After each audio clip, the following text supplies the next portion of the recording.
હવે પછીનો પ્રશ્ન એવો છે કે તમારી હેલો દીદી તમારી આવક કેટલી છે, એટલે અમે જંગલ ખાતા વાળાને બોલાવી ને પાછો એ લોકોને આપી દીધો. પ્લાન તો અમારો ફંટી લેવાનો હતો કે તમે ગાંડા છો. તો હવે પછીનો પ્રશ્ન એવો છે કે તમે ઉનાની કઈ સોસાયટીમાં રહ્યો છો, મતલબ સમજી જશે. તો મિત્રો બહુ જ્યાદા સમયથી બધાની કોમેન્ટ આવતી હતી કે પ્રિયાંશી કેટલું ભણે, તમે ક્યાં રહ્યો છો અને પ્રિયાંશીના પપ્પા શું કરે. હવે બધાને એક એક કરતા જવાબ દેવો એટલે અમે વિચાર્યું કે એક મોટો વિડીયો બનાવીને બધાને જવાબ આપી દઈએ. તો જય શ્રી કૃષ્ણ બધાને, સ્વાગત છે તમારું આજના આ Q&A વિડીયોમાં. તો પહેલી કોમેન્ટ એ છે કે પ્રિયાંશી કેટલું ભણે. તો જો પહેલા તો હું કહી દઉં, તમને પ્રિયાંશી લાગે મોટી પણ છે એ નાની જ. એના 11 વર્ષ પૂરા થઈ ગયા અને 12મા વર્ષમાં ખાલી બેઠી, એના 2 જ મહિના પૂરા થયા. તો હું તમને કહી દઉં પ્રિયાંશી 6ઠામાં ગઈશ. દેખાય મોટી પણ છે હજી નાની જેમ. તો હવે બીજી કોમેન્ટ છે કે પ્રિયાંશીને શું ભાવે. હવે પ્રિયાંશીને જે ભાવે ને એ જ કહી દે કે મને શું ભાવે. મને સૌથી વધારે મંચુરિયન બહુ ભાવે. મંચુરિયન, મગભાત, જે આપણે રેગ્યુલર હોય ને એ બધું ભાવે, કારેલા સિવાય. હા. હવે પ્રશ્ન છે કે તમે ક્યાં રહો છો.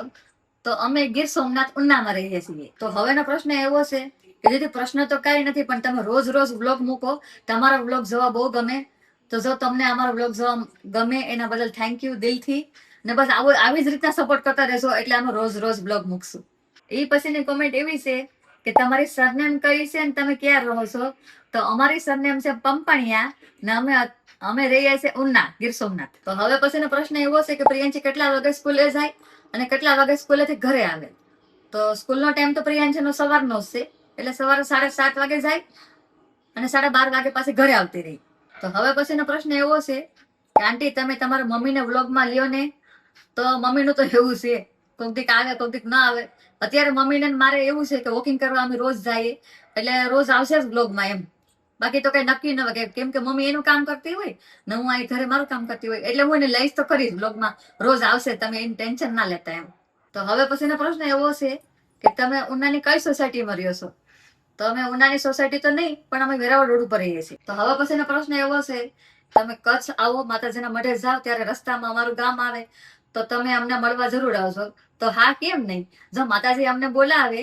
આમ તો જો કે વર્ષમાં 1-2 વાર અમે આવતા જ હોય, પણ જો હવે આવવાનું થાય તો અમે તમને પાકું મળશું એમ. તો હવે પછીનો પ્રશ્ન એવો છે કે તમારી હેલો દીદી તમારી આવક કેટલી છે.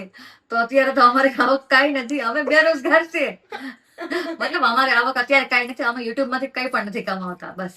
તો હવે પછીનો પ્રશ્ન એવો છે કે તમારી બોલી કેમ આવી છે. તો ભાઈ અમે તો કાઠિયાવાડી એટલે સમા હ થઈ જ જાય ગમે એમ કરીએ. મતલબ અમે કાઠિયાવાડી છે એટલે આ પ્રોબ્લેમ તો રહે એમ. અમે કાઠિયાવાડી, અમે સોનસા ન કહીએ. સોનસા આપણાથી ન થાય ભાઈ. તો હવે પછીનો પ્રશ્ન એવો છે કે તમે ગાંડા છો. હા ભાઈ અમે ગાંડા છે એટલે તો વિડીયો બનાવે, બાકી તો કઈ કામ ધંધો કરતા હોય. અમે ગાંડા તો થોડાક છે જો. હાસી રિયલમાં ગાંડા છે. રિયલમાં અમે ગાંડા વાળા તો કરતા હોય આખો દિવસ અમે. હા. મતલબ અમે ગાંડા જ છે. તો હવે પછીનો પ્રશ્ન એવો છે કે તમારી પાસે કઈ 4 વ્હીલ છે. તો પ્લાન તો અમારો ફંટી લેવાનો હતો, પણ આવી ગઈ અર્ટિકા. તો અત્યારે અમારી પાસે અર્ટિકા ગાડી છે. હવે પછીની કોમેન્ટ એવી છે કે તમારા હેર શેમ્પુ ને તેલ કયો એમ. તો મતલબ એવું કઈ છે નહીં ખાસ, જે તમે શેમ્પુ વાપરો એ જ અમે વાપરતા હશે. બાકી તો ટોપરાનું તેલ પ્રિયાંશી નાખે અને હું નાખું ને શેમ્પુ ને એવી કોઈ ખાસ એવી કઈ છે નહીં જે અમે યુઝ કરતા હોય. મતલબ આમ તમને મતલબ સમજી જશે. તો હવે પછીની કોમેન્ટ એવી છે કે તમારી પાસે જે કાચબો છે ને એ જ અમારી પાસે છે. તો એ કાચબો અમે ક્યાંથી લાવ્યા નતા. પેલા તો એ કાચબો અમારે ઘરે આવી ગયો ને એટલે અમે જંગલ ખાતા વાળાને બોલાવી ને પાછો એ લોકોને આપી દીધો, એ લોકોને સોંપી દીધો મતલબ એમ.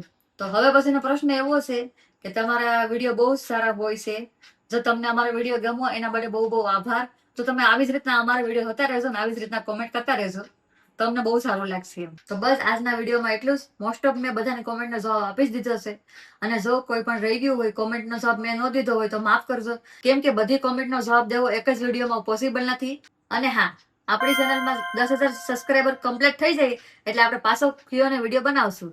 ત્યારે આપણે પાછા બધા Q&A પ્રશ્નનો જવાબ આપશું. હાલો તો મળીએ બીજા વિડીયોમાં. રાધે રાધે.